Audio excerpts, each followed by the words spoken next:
itu terdengar lagi, Mas pergi mau mulai, Mas pergi. Itu suaranya kalau itu dari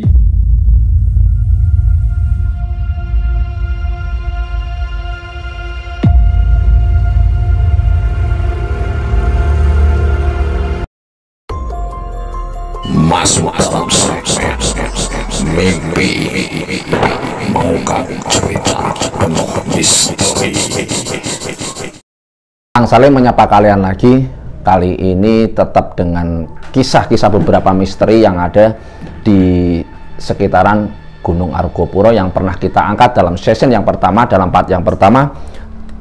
Di situ Mas Krambil ini banyak bercerita tentang perjalanan dari pendakian yang dari bawah, dan ini kali ini Mas Krambil ini mau bercerita tentang sebuah kejadian mistis ketika pada saat dia mulai turun, Mas ya, mulai turun dari puncak.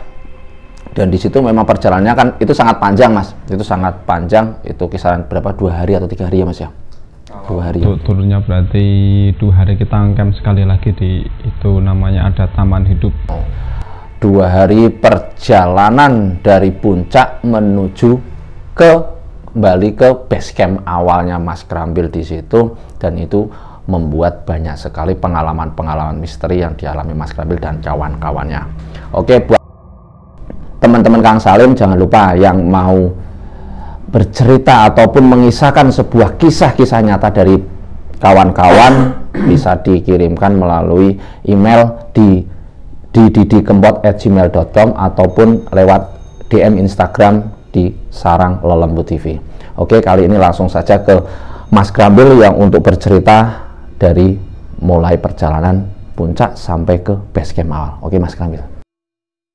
Untuk perjalanan dari puncak ke base camp Bermi, kalau kemarin naik kita dari base camp Badran yang berarti Situ Bondo.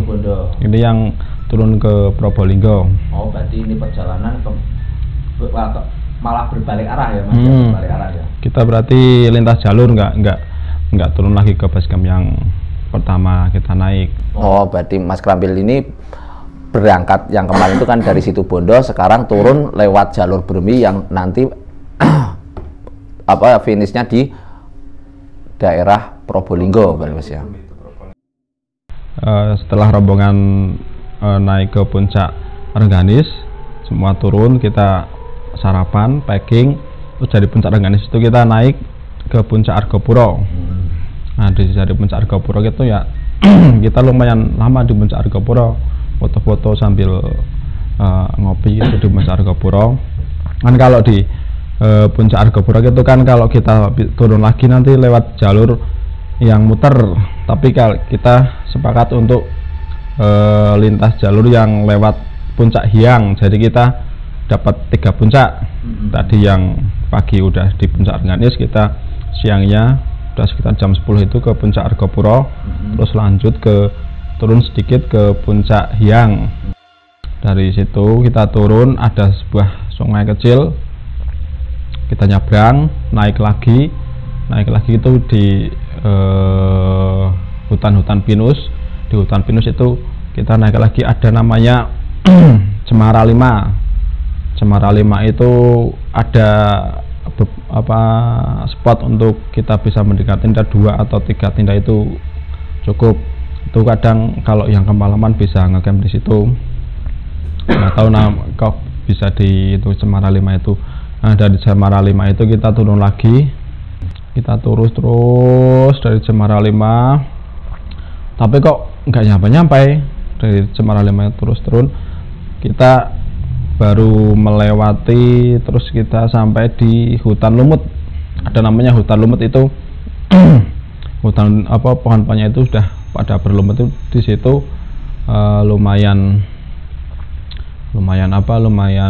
lama, soalnya hutannya masih agak rapat. Terus ada hutan besar, itu di situ ada tempelan nama hutan, Anda memasuki area hutan lumut gitu.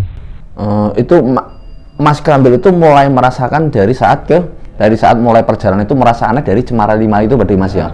Cemara 5. Nah itu kira-kira kisaran waktunya itu jam berapa Mas Krambil mulai sampai di Cemara 5 itu untuk turun? Di Cemara 5 itu kita berarti kan dari di Puncak Iyang saja kita sudah dukur itu sekitar jam 12 kita sudah masih di Puncak Iyang, kita turun sampai Cemara 5 itu sekitar jam 2 mungkin, jam 2. Nah, yang terasa lebih lama banget itu dari Cemara 5 ke Danau Taman Hidupnya itu. Kan kita rencana mau camp di Danau Taman Hidup.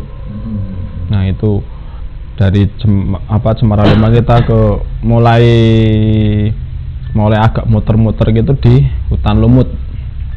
Merasa ada keanehan di situ betul sekali. Itu nggak tahu apa emang jalurnya kayak gitu, tapi kok perasaan nggak nyampe-nyampe. Padahal dari kita berjalan dari hutan lumut itu sekali udah kelihatan itu danaunya.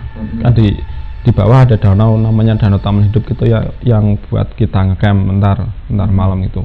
Dari atas itu udah kelihatan tapi kok nggak nyampe, terus muter terus lama banget pokoknya. Terus kita sekitar mau maghrib itu kita sampai di ada sebuah sungai kecil. Nah, kita nyabrang di situ terus kita lurus baru gitu kita baru ada tulisan Danau Taman Hidup menunjuk ke arah kiri, berarti itu sampai di situ mau maghrib itu ya alhamdulillah seneng banget itu sudah sampai di tempat camp. Jadi kita sampai di Danau Taman Hidup, kita langsung dari situ kita istirahat sebentar, tapi saya bersama ada teman satu lagi yang lumayan aktif lah itu langsung cari spot buat ngecamp gitu. Kira-kira berarti nyampe di Taman Hidup untuk Mas Krambil dan kawan-kawan buka tenda itu berarti sudah sore banget ya Mas? Sore banget. Karena memang perjalanan dari Cemara 5 itu Mas Krambil mulai agak sedikit ada hal-hal yang aneh. Perjalanan udah kelihatan Taman Hidupnya, tapi ternyata memang nggak sampai-sampai ya Mas ya? Iya, waktu kita sampai di Danau Taman Hidup itu ada seorang bapak juga yang sedang mancing di situ. Mulai ada hal-hal yang aneh itu memang dari tadi siang, dan kita akan Mas Krambil akan menceritakan sebuah kejadian yang benar-benar lebih mistis daripada pada saat Mas Krambil dan kawan-kawan itu ngecamp di atas. Dan Mas Krambil dan kawan-kawan ini mau merasakan yang namanya aura-aura mistis itu di Taman Hidup berarti Mas ya. Nanti langsung Mas Krambil aja ceritain aja ke kawan-kawan, soalnya dari kemarin itu Mas langsung aja, ayo Kang Salim ini ceritanya yang mistisnya itu di mana sih, soalnya juga penasaran, kawan-kawan itu banyak penasaran tentang yang namanya Gunung Argopuro itu sendiri Mas Krambil. Kalau kita bicara Taman Hidup emang sudah banyak itu yang mendapatkan hal mistis di situ. Tapi kalau saya sendiri rombongan kan waktu itu nggak terpikirkan sampai ke situ. Yang penting kita naik gunung ya biar selamat bareng, berdoa dari naik sampai bawah itu. Setelah sampai di Taman Hidup itu kan kita buka tenda langsung. Kita buka tenda itu sudah selesai semua. Terus kan kalau di Danau Taman Hidup itu kalau udah sore itu keluar kabutnya itu tebel banget. Padahal pas kita sampai di sana itu kan kalau Danau Taman Hidup itu kan airnya itu enggak langsung ke daratan itu enggak, jadi ada rawa-rawa itu, pohon-pohon kayak rumput yang tinggi-tinggi itu di sekitaran danau itu. Di tepian itu ada dermaga yang menuju ke agak menjorok ke itu yang menyentuh airnya itu ya. Kalau keluar kabut itu lumayan, kalau dilihatnya lumayan gimana, merinding gitu. Karena kita paling ngecamp cuma camp terakhir ini, berarti kan malam terakhir kita agak santai lah di situ, sambil guyon-guyon ngopi-ngopi. Cuma bagi yang cewek itu kan karena teman-teman saya yang itu dua cowok dan yang duanya cewek itu mungkin sudah kelelahan karena kakinya pas waktu turun dari puncak yang itu kan lumayan keseleo gitu. Tidur lebih dulu, dia tidur lebih dulu.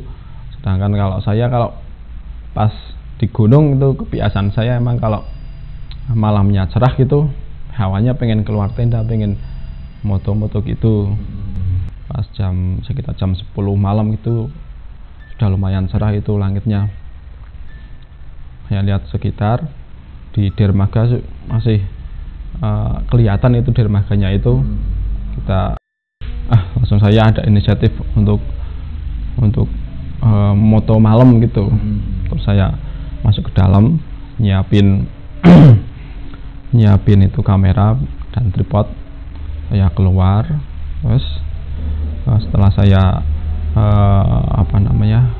sekitar, saya kan pengennya memfoto danau dengan ada apa namanya, di tengahnya ada dermaganya itu, di tengahnya itu loh. Dan karena pas itu langit agak cerah, itu saya agak ke pinggir danau sedikit, mendekati dermaga itulah. Ya belum sempat saya mau lagi packing itu menata kamera, kok tiba-tiba kabut datang, kabut tebal gitu. Nggak tahu itu apa alami atau gimana. Tiba-tiba itu langsung kabut turun dari atas itu, terus pertama tipis gitu. Saya udah cepet-cepetan tapi kok gak nyampe gitu, tipis. Terus waktu saya mau foto, saya lihat di kamera kok di dermaga itu ada sosok seperti wanita, rambut panjang dengan gaun putih, itu sedang menghadap ke danau. Membelakangi saya amati, apakah itu saya kira kan kabut gitu. Pertama saya nggak ngeh kalau itu nggak tahu setan atau hantu atau apa, tapi saya kira itu pertama kabut. Masa kabut kok ada di dermaga itu, berdiri tapi nggak, awalnya nggak gerak, cuma diam itu. Kok lama-lama kok kayak bentuk orang gitu, bentuk orang ya kayak seorang wanita yang pakai baju putih tapi sampai ke bawah gitu, kakinya nggak kelihatan itu. Soalnya kan kalau di dermaga itu kan pakai kayu itu, gaunnya itu nyampe ke kayunya itu. Nutupin lantainya. Tuh lama tak liatin, saya jadi mending sendiri kok kabut semakin tebel. Dari situ kabutnya turun agak tebel banget gitu. Saya langsung daripada soalnya saya sendiri, yang lain sudah pada tidur, saya langsung ke tenda aja. Ke tenda, terus dari tenda kok saya ke tenda, saya taruh kamera, saya pikir-pikir dulu itu tadi kabut atau emang ngosok. Tapi kalau ngosok kok bentuknya kok seperti manusia, persis seperti manusia. Tapi kalau kabut kok saking mata saya yang ngelihat, salah ngelihat, itu saya belum sempat moto. Soalnya karena takut itu. Jadi ya saya udah di dalam tenda, saya istirahat dulu lah, maupun sambil makan tadi sampai sekitar jam 12 gitu. Saya coba cek keluar dari tenda, kan udah saya lihat agak lumayan cerah itu langitnya, udah cerah lagi. Saya keluar tenda ngecek, terus waktu saya keluar tenda itu yang kedua itu itu kabut udah nggak ada lagi. Kabut udah nggak ada lagi. Udah cerah kembali. Tapi karena saya sudah malas gitu kalau motor lagi, udah jam segini udah ngantuk ya, udah saya langsung tidur aja lagi gitu, nyusul yang lain, soalnya yang lain udah pada tidur, udah kecapean tidur. Saya berbaring. Setelah paling sekitar beberapa menit gitu, kok saya merasakan hawanya itu panas. Badan itu panas, kan saya biasa pakai jaket gunung itu kan tebel gitu. Kok langsung rasa panas gitu, gerah gitu. Saya lepas jaket, saya berusaha untuk tidur. Kok saya diam sebentar, tiba-tiba saya dengar suara itu lagi, wanita yang persis yang ada di Sabana Lonceng itu, manggil-manggil, mas mriki itu, tapi pertama lambat gitu, pelan. Terus saya tetap berusaha untuk tidur. Setelah itu nggak tahu saya setengah sadar atau gimana, tapi kalau mimpi kayaknya bukan. Tapi tiba-tiba saya ada rasa ingin tahu, rasa penasaran gitu. Dari sumber suara itu saya mencoba keluar tenda, tapi itu dalam keadaan setengah sadar, antara sadar dan tidak gitu. Saya keluar tenda, dalam keadaan ini saya keluar keadaan ini, itu saya keluar tenda itu sudah berubah lagi, itu suasananya udah ada kabutnya sedikit. Tapi suara itu nggak berhenti di telinga saya, itu saya dengar. Tapi ini sebelumnya mohon maaf, saya cerita yang ini saya nggak ceritakan sama teman-teman saya. Jadi karena kan kalau saya sendiri biasanya kalau mau naik gunung, kalau ntar ada apa-apa ntar ceritakan saja kalau sudah sampai bawah gitu. Setelah itu, setelah saya keluar tenda setengah sadar dan enggak itu, suara itu nggak berhenti manggil saya dengar gitu, semakin keras. Saya lihat situasi, dan di dermaga itu ada lagi itu sosok putih itu. Sosok wanita putih yang Mas Prambil lihat pada saat awal mau dikorek itu.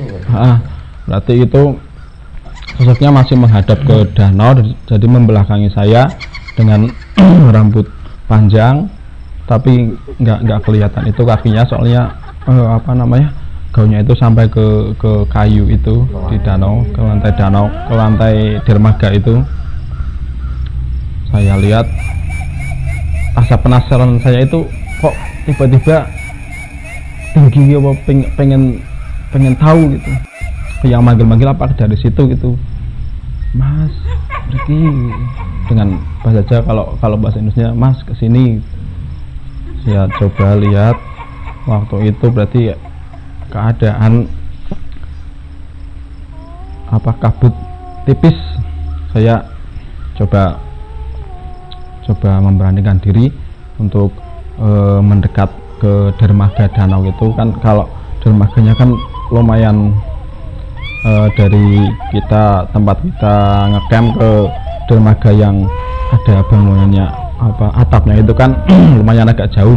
Itu ada kayu-kayunya dulu. Ya mendekat, nggak sampai ke belakang sosok itu, tapi saya mendekat pelan-pelan. Emang kelihatan itu sosok itu. Semakin saya mendekat, semakin jelas sosok wanita dengan rambut panjang, gaun putih ke bawah itu. Saya mendekat, tapi karena saya sedikit penasaran, ya nggak sedikit sih, banyak penasaran saya mendekat, tapi saya nggak berani sampai di belakang pas gitu. Setelah saya sekitar jarak 3-4 meter lah mungkin saya mencoba berhenti. Saya nggak berani kalau mendekat itu. Kok tiba-tiba semakin saya dekat dengan sosok itu, suaranya semakin lemah, semakin pelan. Saya lebih bingung lagi itu. Jadi ketika saya sudah di sekitar 5 meter dari sosok itu, tiba-tiba sosok itu berbalik arah itu, tapi kepalanya saja, Mas. Kepalanya saja, badannya masih membelah. Itu jadi waktu itu saya tiba-tiba kan langsung kepalanya yang muter gitu. Saya langsung kaget. Enggak, itu setengah kaget tapi agak shock juga. Nggak tahu, saya agak gemeteran gitu. Waktu itu gemeter, mau ngucapin apa gitu nggak bisa. Terus mau membaca doa-doa itu nggak bisa. Itu rambutnya masih panjang tapi rambutnya juga ikut muter. Yang lebih aneh lagi itu mukanya rata, terus yang saya shock itu langsung berhenti, kayak badan itu kayak apa namanya, nggak bisa gerak. Aku mau ngucap baca doa gitu nggak bisa bergerak mulutnya. Saya berinisiatif langsung menjamkan mata gitu saja, sama mata. Terus saya buka lagi, kok sosoknya sudah beda lagi, Mas. Sosok si wanita yang berbaju putih itu sudah berbeda lagi? Iya, beda lagi. Dengan bajunya juga berbeda. Bajunya berbeda. Jadi waktu saya buka mata itu bajunya sudah baju ala kerajaan itu, dia baya terus ada sanggulnya gitu, Mas. Tapi saya waktu buka mata itu sudah dia berbalik ke arah sana lagi. Sudah berbalik arah. Mukanya sudah berbalik ke arah sana lagi. Aduh, tambah gak karuan rasanya. Ini dalam pikiran saya, ini benar-benar manusia atau bukan. Itu kayak pakaian keraton itu loh, Mas. Pakaian keraton. Dengan ada apa namanya? Ada selendangnya. Mirip mungkin sama kalau itu berarti kayak Nyi Roro Kidul gitu berarti, Mas ya. Ya, mungkin selendangnya warna hijau. Selendangnya warna hijau.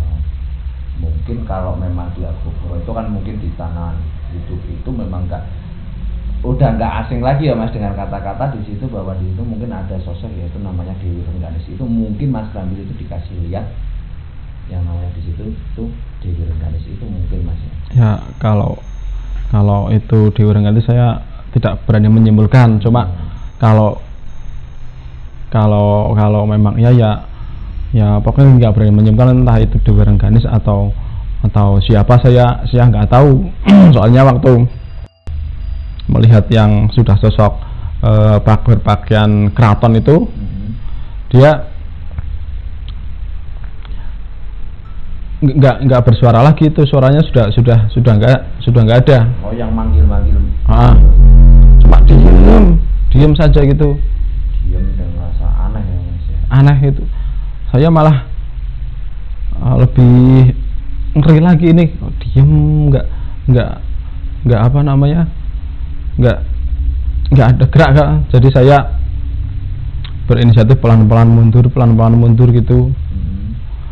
Setelah itu kok kabutnya turun, kabut tebal turun gitu. Kabut tebal turun terus, dan akhirnya gitu sosok itu jadi hilang. Oh, sosok yang memang yang seperti wanita di zaman-zaman kerajaan itu mungkin hilang, Mas.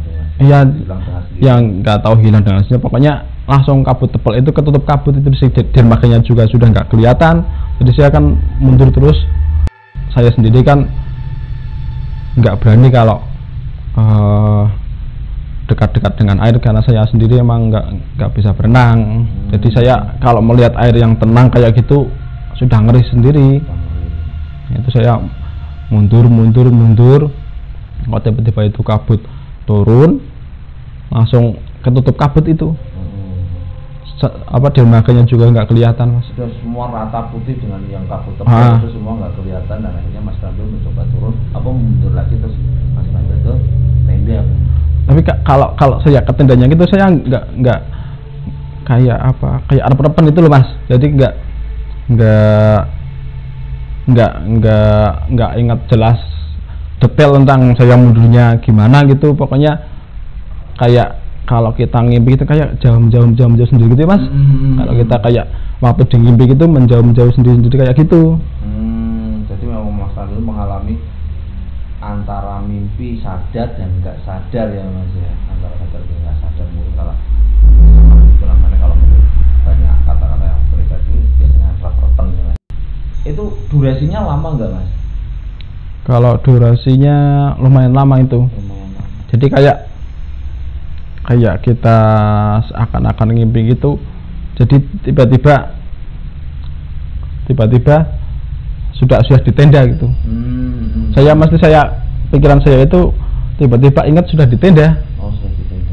Waktu habis melihat itu sosok yang berpakaian keraton gitu, kerajaan itu kan langsung menjauh gitu, kabut nutup. Terus saya tiba-tiba sudah di tenda. Ya sempat terbangun terjaga. Lalu itu ini mimpi atau enggak ini, tapi nyata itu masih sampai sekarang itu masih keinget. Setelah itu saya terbangun itu dalam hal ini saya sadar, Mas. Sadar Kang. Sadar itu saya coba cek jam. Jam berapa sih ini? Saya ambil HP, sudah jam 3 pagi. Jam 3 pagi. Tiba-tiba jam 3, padahal saya tadi waktu mau tidur itu jam 12 kurang lah itu. Masuk tenda yang pertama itu itu jam 3 pagi itu saya sadar kalau ini, Mas, Kang. Saya sadar, tapi setelah saya amati di luar itu kok kayak terdengar suara ramai gitu, Kang. Suara ramai kayak orang sedang hajatan. Terus disambung lagi dengan kayak suara gamelan itu loh, kayak ketika kita di Matanan nyambut pengantin itu, Kang. Ada suara itu gamelan yang untuk nyambut pengantin itu kan, kalau mau ada pengantin itu kan ada biasanya kalau orang Jawa ada itu yo. Nah, mirip kayak gitu, tapi suaranya lamat gitu, tapi kadang jauh, kadang dekat, tapi itu yang suara keramaian itu terdengar jelas kalau di luar itu. Terus dari situ saya amati kok tiba-tiba suara panggilan itu terdengar lagi.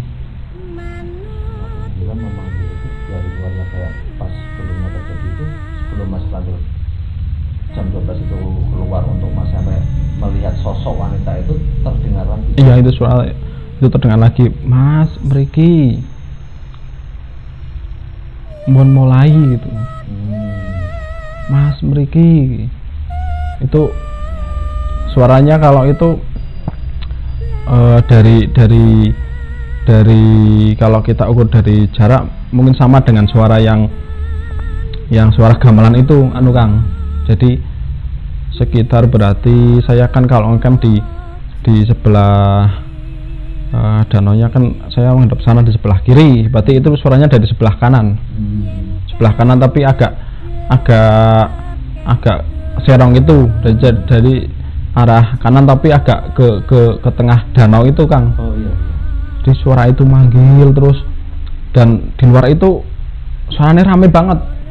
Suara rame kayak orang hajatan. Iya, kadang hajatan ada suara kayak orang sedang menuang minuman gitu, ngeding gelas gitu, piring itu, terdengar banget suara itu. Jelas berarti. Jelas.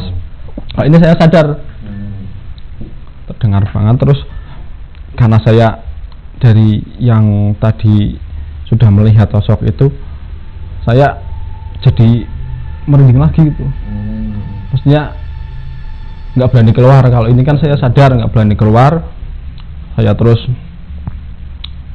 mencoba untuk tidur, nggak tahu bagaimana, pokoknya mata saya pejamkan, tapi suara itu masih terdengar terus. Pokoknya nggak tahu sampai jam berapa saya terus pejamkan mata. Saya sampai tutupin itu jaket saya, itu tutupin.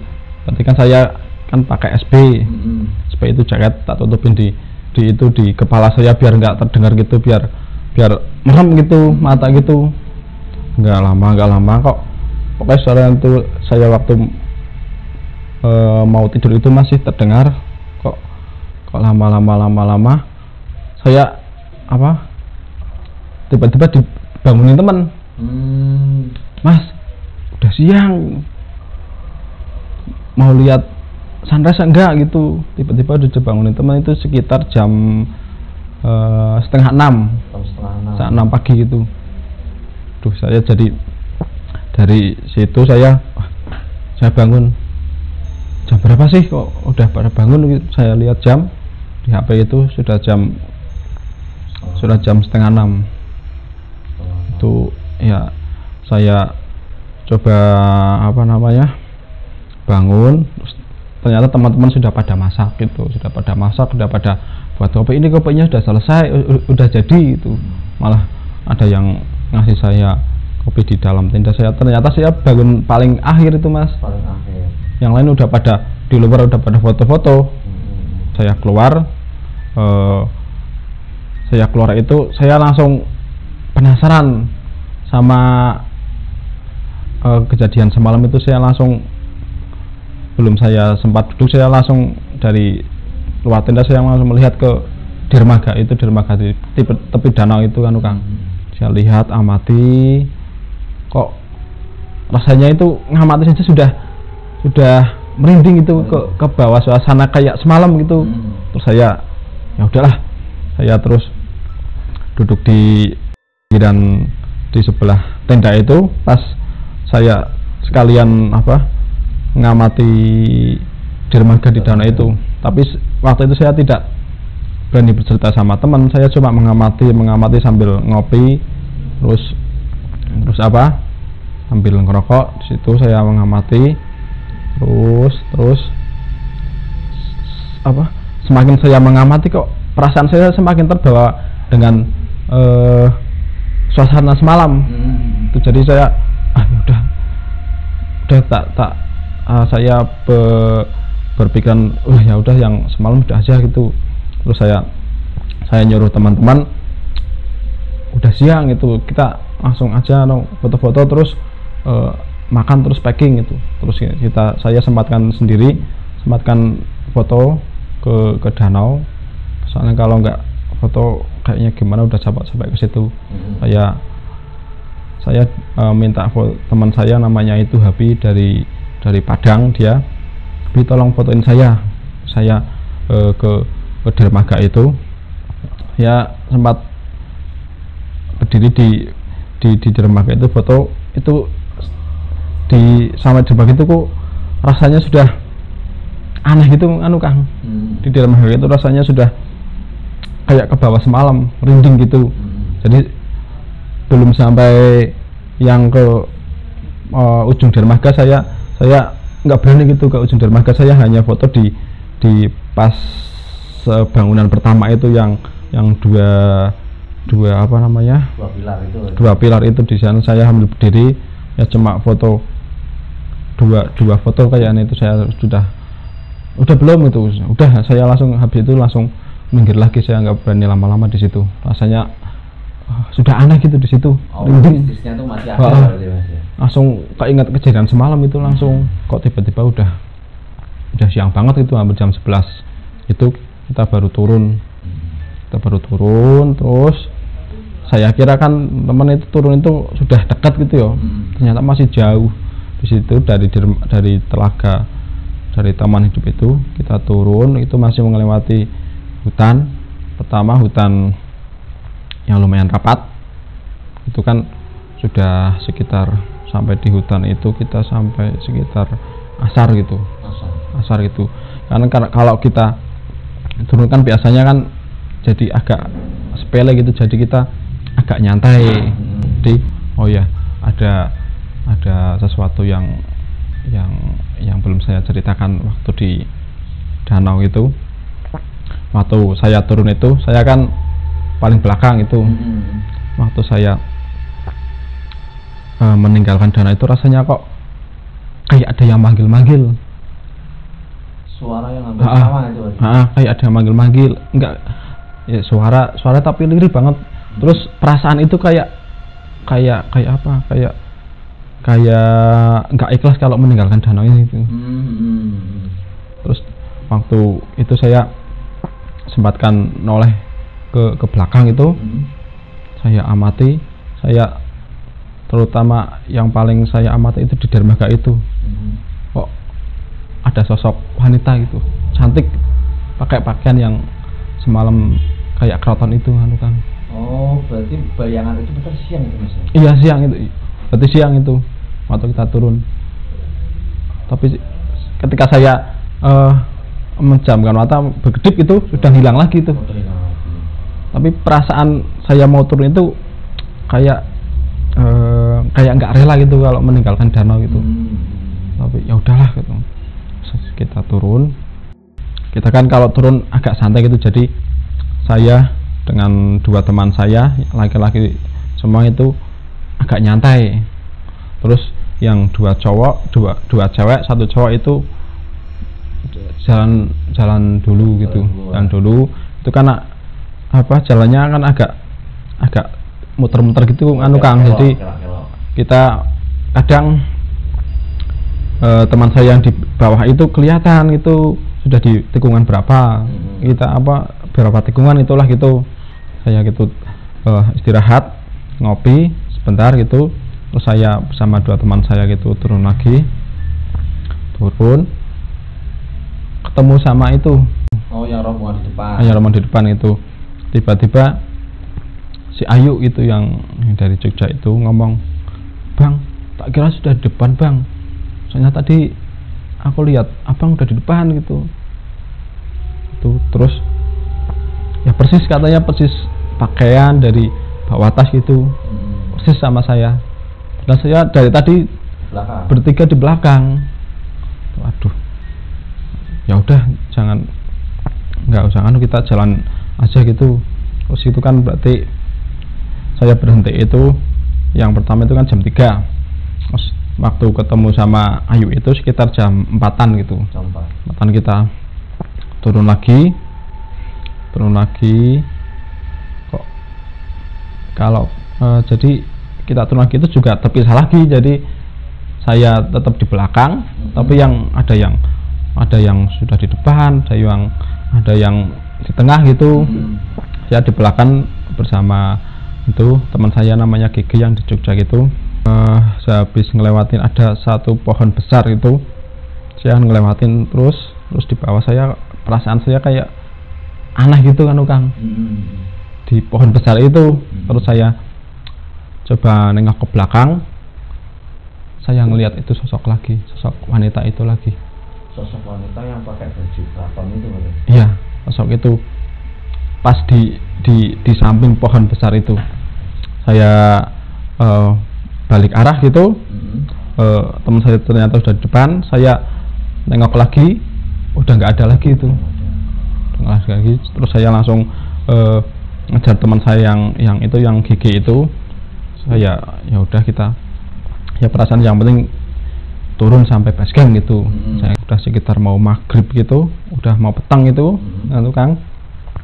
Itu baru kita keluar dari hutan itu. Maksudnya hutannya agak lumayan renggang, nggak terlalu rapat banget gitu. Nah itu si Mela sama si Ayu itu yang dua cewek itu sudah sudah nggak kuat mereka. kakinya katanya udah mau jalan kaki itu udah susah, udah kecapean, capean itu. Terus ada yang ya udah sini istirahat dulu, terus tasnya si Mela dibawain sama GG, kita turun tapi pelan-pelan turun. Ternyata ada 2 sepeda motor di situ, nggak tahu berarti mungkin warga sedang di kebun, mungkin pulang dari kebun. Terus kita itu ketemu sama 2 bapak-bapak itu, ternyata itu yang punya motor bapak-bapak itu, dua bapak itu. Terus dari situ kita berinisiatif untuk si Mela sama si Ayu itu kita suruh turun dulu untuk naik ojek itu. Si bapak itu ya bukan ojek itu sih, pokoknya warga sekitar yang di kebun itu. Berarti kan itu di atas kebun karet itu.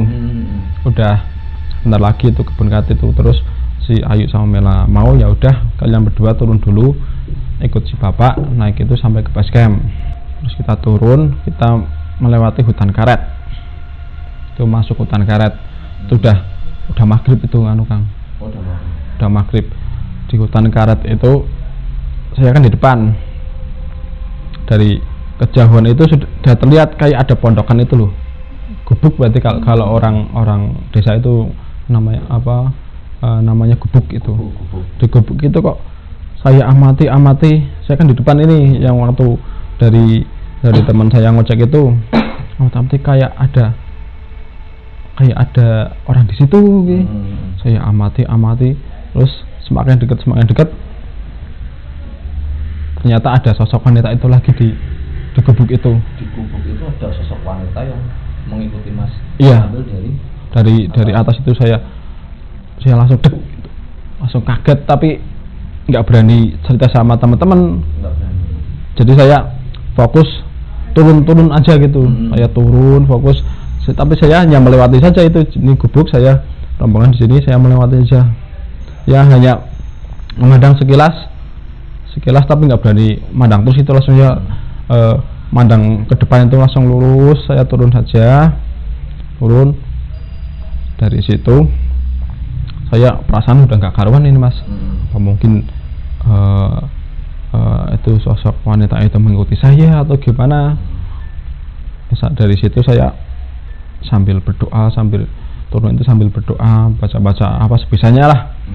Bisa itu dari selepas hutan karet itu kan ada ladang. Kita melewati ladang. Sehabis ladang itu kan ada kayak danau buatan gitu. Di situ ada kayak danau buatan tapi buat wisata itu. Nggak itu buat pemancingan, nggak tahu apa, pokoknya kan itu sudah malam saya lewati. Pokoknya danau buatan lah, kayak kolam gitu, lumayan lebar gitu. Saya lewat situ. Terus kan di danau itu yang kayak kolam itu ada sebuah kayak gazebo gitu. Saya melihat sosok itu lagi. Itu berarti terakhir saya melihat sosok itu, karena habis itu langsung desa gitu. Dan setelah nyampe di desa itu rasanya senang banget itu, lega banget. Alhamdulillah sudah sampai desa. Dari situ saya nggak tahu itu nih rumahnya base camp yang Brem itu mana, itu nggak tahu. Dari info yang di base camp Badran katanya kalau di base camp Brem itu yang nungguin Pak Arifin ya. Saya jalan itu ketemu salah seorang warga itu, saya tanya rumahnya Pak Arifin mana gitu. Saya dianterin ke situ, baru saya sampai di itu rumahnya Pak Arifin base camp. Di situ sudah banyak yang pendaki yang sudah turun itu. Alhamdulillah sudah sampai sama Pak Arifin. Gimana Mas, lancar? Alhamdulillah lancar Pak. Sudah jam 9 malam saya di situ. Alhamdulillah. Jarang saya sampaikan ke teman-teman atau ke siapa saja kalau yang sosok itu selalu mengikuti dari Mas sambil waktu di danau sampai ke gazebo terakhir di kolam yang dekat sama desa, berarti Mas ya. Oke kawan-kawan, inilah cerita dari Mas Krambil. Mungkin di part pertama dari base camp yang lewat dari menerima Situbondo. Terus akhirnya ini adalah part 2-nya, yaitu berarti mulai jalur turun yang sampainya di Bermi ataupun jalur yang melewati kota Probolinggo. Oke kawan-kawan, Kang Salim di sini hanya bisa mengatakan bahwa alam itu sangat indah, tapi alam itu juga banyak sekali menyimpan kisah-kisah misteris ataupun sesuatu hal yang di luar nalar kita ataupun di luar logika kita. Yang paling terpenting berarti kalau kita mau mendekat dengan alam itu jaga sopan santun dan jaga sikap ya Mas ya, tentunya. Dan juga kita harus sama-sama menjaga kelestarian alam, karena alam itu memang sungguh sangat indah ciptaan Tuhan. Oke, sampai jumpa lagi di video-video dari Kang Salim selanjutnya. Salam dari Sarang Lembut TV, dan sampai di sini. Terima kasih buat Mas Krambilvo yang udah bercerita di Sarang Lembut TV. Oke kawan-kawan, assalamualaikum warahmatullahi wabarakatuh.